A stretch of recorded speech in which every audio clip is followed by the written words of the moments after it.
Hola, buenos días chicos y chicas. Bienvenidos para nuestra clase número 43 del año. Espero que todo bien todavía.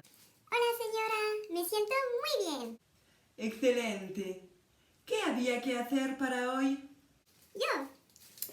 Para hoy había que completar un texto a partir de la clase número 42.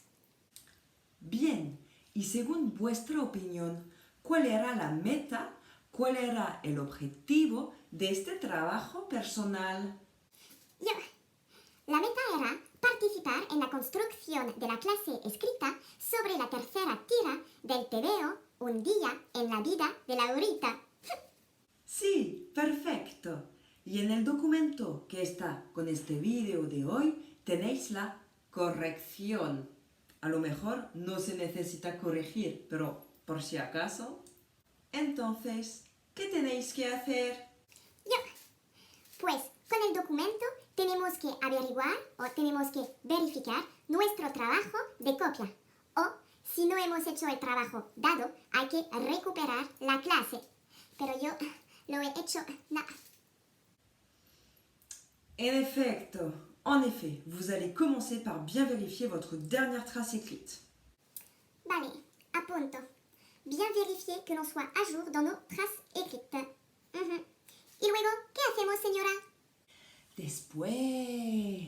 Después, vais a realizar el proyecto final de la secuencia número 2, cuyo título es Puedo hablar de mi vida cotidiana y de lo que suelo hacer cada día.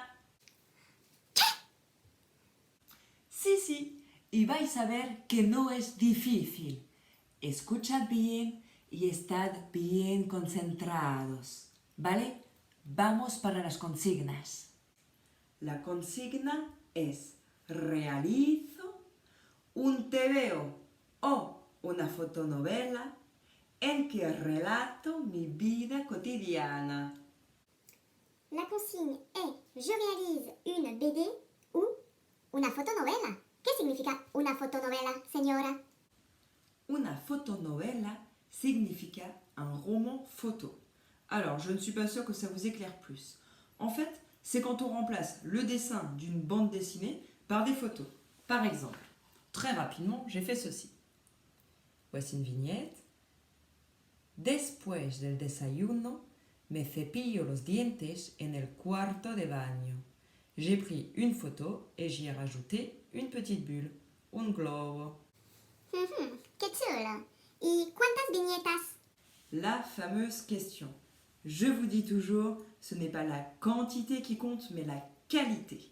Alors, il faut prendre en compte pour ce projet final que nous n'avons pas toutes ces phases de remédiation personnelle qui d'habitude ponctuent la séquence pour vous amener à votre projet final. Mais on peut estimer que les pollitos, vous pouvez réaliser au moins 5 vignettes. 5. 1, 2, 3, 4, 5. 5 viñetas. Las gallinas, vous pouvez essayer d'en réaliser entre 6 et 9. Ça peut être une bonne moyenne.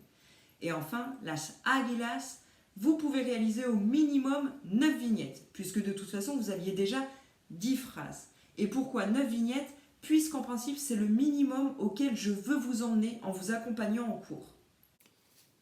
De acuerdo. Y señora, ¿usted tiene unas pistas para guiarnos? ¿Pistas? Por favor. ¿Cómo? ¿Perdón?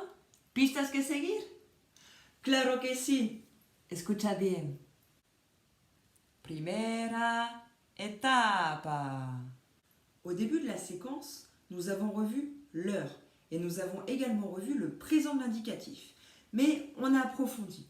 Donc on a revu les verbes réguliers, on a rappelé les quelques verbes irréguliers que l'on avait déjà vus et on a complété, on a retravaillé les verbes à diphtongue et on a bien fixé la construction des verbes pronominaux. Et bien évidemment, on a fait tout cela à partir des verbes de la vie quotidienne. Puis en travail personnel, après chaque séance, à la maison, vous deviez rédiger d'abord 3 phrases, et puis ensuite 7 phrases, incluant les 3 premières, je ne sais pas où j'en suis, c'est pas grave, et ensuite 10 phrases. Vous avez donc en principe, dans votre classeur, 10 phrases à la première personne du singulier, dans lesquelles vous racontez votre vie quotidienne et à laquelle vous avez associé 1 heure. Ces phrases, nous les avons validées ou corrigées ensemble pendant nos phases de repasso ou lors de nos jeux oraux de comparaison. J'aimerais donc voir dans vos vignettes, pour tous les 3 niveaux inclus, une action à la première personne du singulier et 1 heure qui correspond à cette action. Allez, un petit effort, c'est le minimum quoi. Un pequeño ejemplo. Por la mañana me levanto a las 7:30. Por la mañana, on situe dans le temps. Me levanto, je me lève, verbe à la première personne. Attention, verbe pronominal. A las 7:30, l'heure. Facile. Pour les aigles qui veulent toujours voler plus haut, vous pouvez également inclure de la 3e personne du singulier, par exemple en parlant d'un de vos frères ou sœurs ou de vos parents.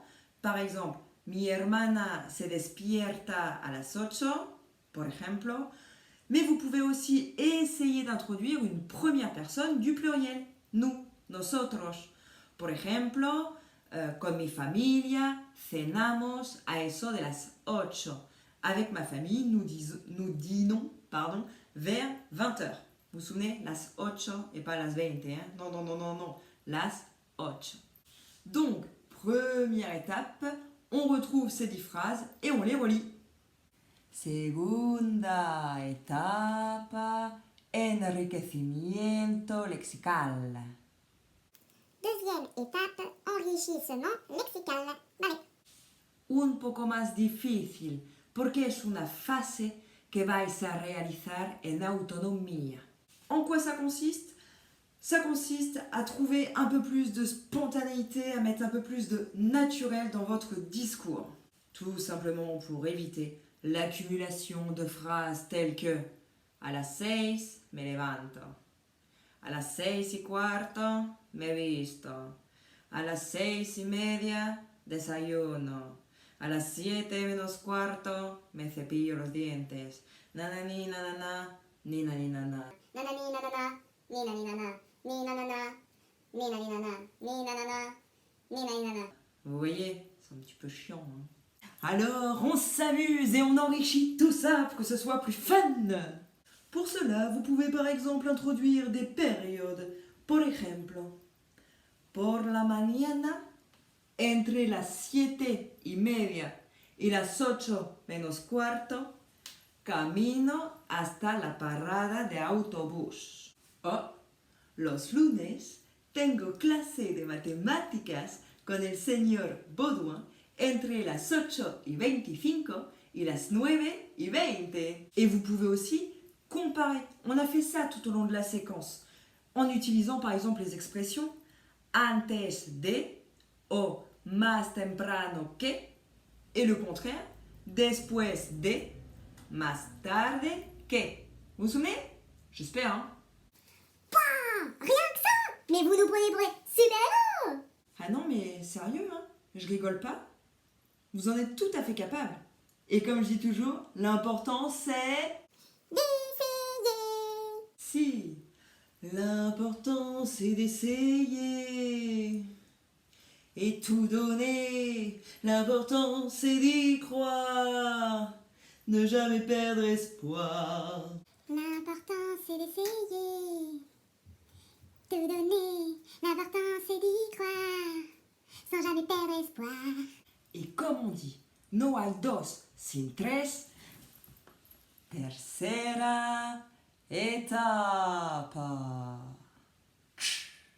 La realización, c'est-à-dire la mise en page, la mise en forme.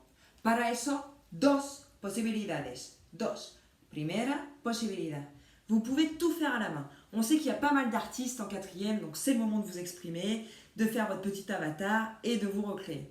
Vous pouvez aussi faire des bonhommes bâtons et simplement coller votre tête, par exemple, pourquoi pas. Mais vous pouvez aussi utiliser le format numérique. Attention, si vous décidez de faire des planches avec votre ordinateur, pensez bien à m'envoyer un format PDF. Sinon, il est possible que je reçoive des trucs qui ne... Vous voyez quoi. Mais vous pouvez aussi faire un mix des deux. Bref, deja volar la imaginación, deja volar la creatividad.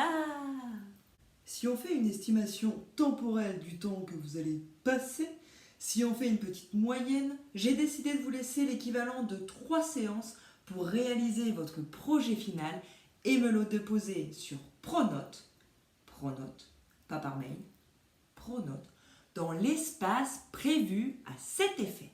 Pour cela, retournez voir les tutos que la señora Canufi vous a envoyés au début du confinement. Nuestra super profe de artes plásticas. Si, voilà señora Canufi. En tout cas, j'espère que vous allez prendre énormément de plaisir à réaliser votre projet final. De toute façon, vous avez toutes les cartes en main. Et j'espère également que vous allez m'impressionner, comme toujours. ¿Preguntas? Yuyu. Yuyu. ¿Hay alguien? Y a quelqu'un? Bon, je vois qu'il n'y a plus personne. Vous êtes déjà parti au travail. Tant mieux si vous êtes motivé. Je suis contente. Si jamais vous m'entendez toujours, comme d'habitude, je vous dis... Adiós mis alumnos, pienso mucho en vosotros, os echo de menos un montón, en serio, y sobre todo, os quiero mucho.